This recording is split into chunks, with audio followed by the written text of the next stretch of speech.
Well, hello guys, hello. Welcome back to the Big Fat Psychic channel. I'm so pleased to be reading again for you today. So we're going to focus on Anderson Cooper, who belongs to CCN, I believe. So that interview was done with Harry so that he could bide his time and not get as much bad press for the next 2 years, according to Neil Sean. I also believe CNN is to do with Oprah and a few others as well. I'm not sure if the Oprah interview was actually, aired on CCN. But, I do know that CCN so far have always given Harry and Meghan carte blanche, really, an easy time. So it's a shame, isn't it, to know how life works sometimes. I mean, do you know what? That's just a drop in the ocean, really. I mean, do you know what really upsets me? It's like, if you're fair and good and do the right thing, it just takes you a long time to do anything or get anywhere. Yeah, if you're corrupt and you're going to bribe somebody, or you're going to get in a group, join a group like they have, and then, do all the concoctions and combine. Have you noticed Tyler Perry and Meghan Markle, when they never ever separate, like together, are they like twin news, like Tyler releasing a new movie on the same day that Meghan releases her her docu-series? You don't get it. It's all sort of like Serena and Meghan, Tyler supports Meghan, Oprah supported Meghan. She did, didn't she? But last year I told you, because of Sam Markle's court case coming up and the fact that she can be called as a witness, well, and I doubt she's willing to lie. I doubt Oprah is willing to lie at all. So she's kind of backed off as well. Tyler Perry's still safe, and so is Serena, because no lies have been told there. Okay, no lies. Only on the Oprah. So it'll be interesting to see, how Andrew, when he was interviewing, Harry, was feeling about Meghan. Did he see the cage? What's his sense of going? I mean, that's an interview, but what happened behind the scenes? So, what was Andrew Cooper's true opinion of Harry? Not good, I'll tell you.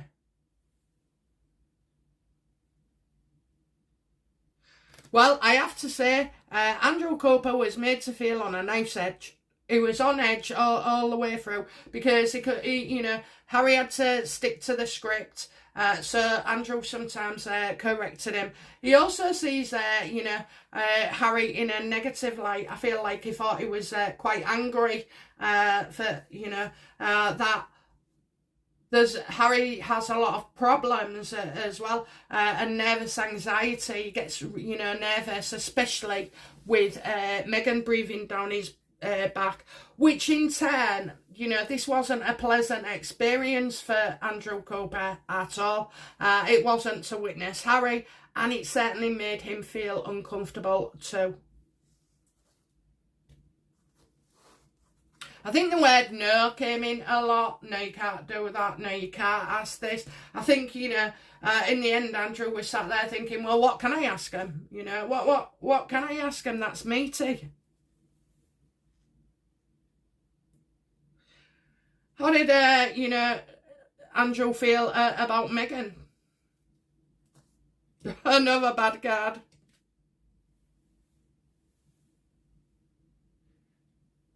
Well, even though they said they went to the house, okay, even though they said they went to a house, they didn't. Meghan didn't want them filming in their home. So it wasn't their home. I don't care where you're saying, what garlands we saw. They did not film that in Montecito.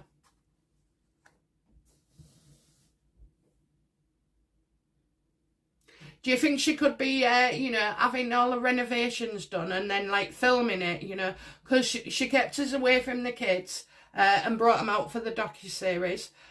So I'm wondering if, going inside the house, it's a common theme, isn't it?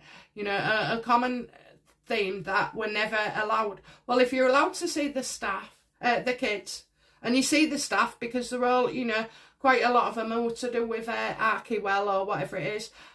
You know, they're always in the paper as leaving or seen, you know, guests. It's the home. They'll let us see the kids. They'll let us see the staff. She's not letting us see the home. Although she'd have said, no, not just yet, you know. No, well, the house isn't ready for us. So he also got the impression as well that although there's talking about moving, or there's rumours about moving, they're not moving. Not as yet, anyway. Not as yet. They don't seem, that's the impression he got. They don't seem to be moving. They don't have plans, you know. So I think he must have asked them, you know, are you thinking of moving anytime? And they've said, no, not just yet. Not just yet.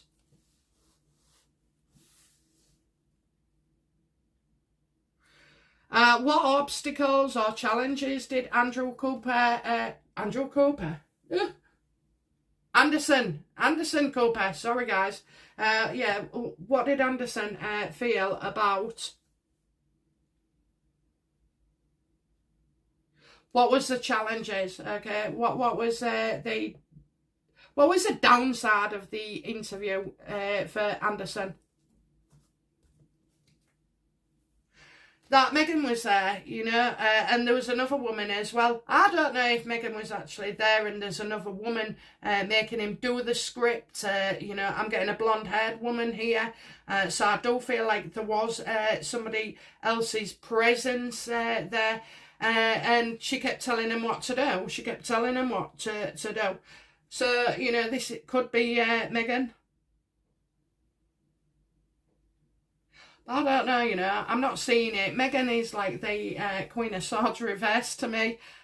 So I'm seeing like maybe she wasn't in the house and that this woman was here. Because...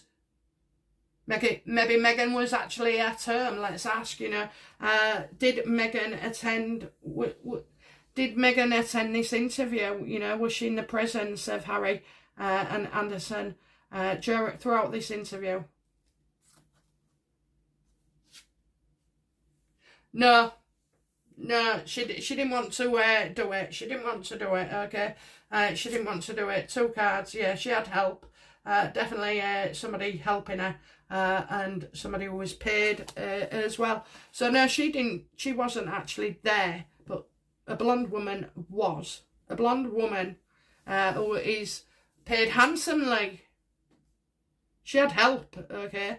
It was a helper or a worker, somebody there. It wasn't Megan.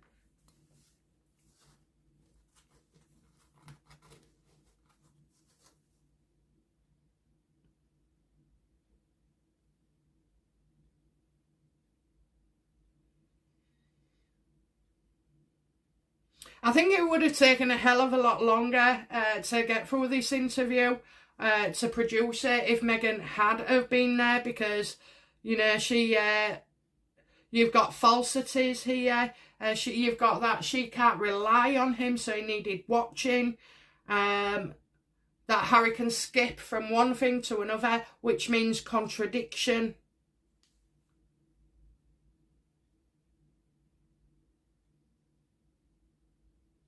So it wasn't just the 2 of them and some filming staff. There was a woman there who was there to manage him, to make sure he stayed on track, that he didn't skip anything, and that, you know, he did say these false things. And Megan wanted to absolutely be able to say she wasn't there, so she removed herself. But she couldn't rely on him, so she got somebody else in to make sure he stuck with it.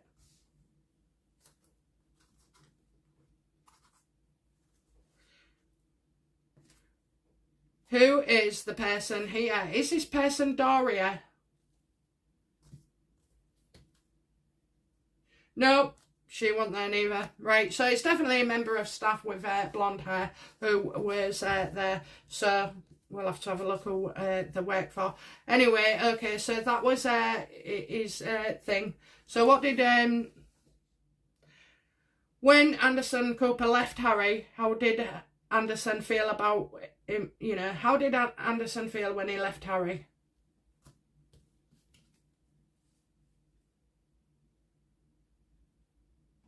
Yeah, this is a situation that he doesn't really want to be involved in. I mean, you know, this is going to blow up big time. So we've only seen the trailers as yet. But, you know, maybe as well, I think he thought, what was the point? You know, he just sort of like, give up, because you was only going to ever be able to go as far as Meghan says you was. You was only going to be able to ask the questions that Meghan said you could. What was the point? It's like he read from, you know, Anderson himself, had that script put together. It wouldn't surprise me at all if Meghan actually wrote the questions instead and gave Harry the answers, okay? I do feel like that, so I just feel like Anderson went in there, said what he said, asked the questions, did the job, and walked out and thought, what was the point of that?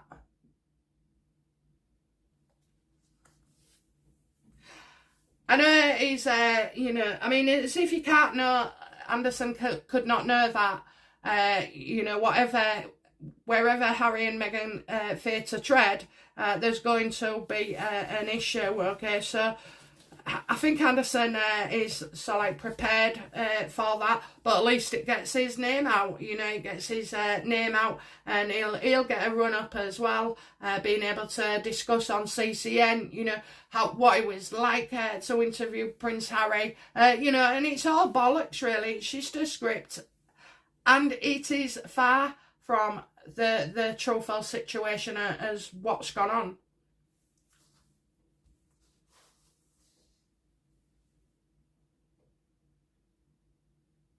Okay, so that's how he felt. Okay, so how does Anderson feel about his full programme going on air soon?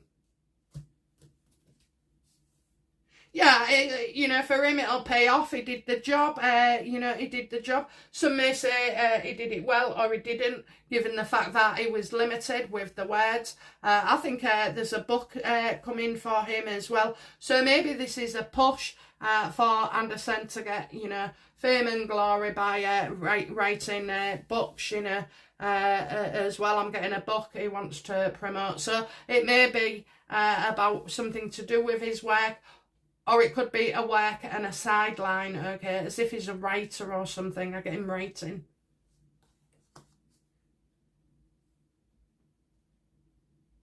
Jobs are good, and, you know, he gets paid, he gets a bit of glory, he gets a few more interviews, he gets to promote something. So it's all looking good for Anderson, okay. So, yeah, that's it for now. Bye now. Bye-bye.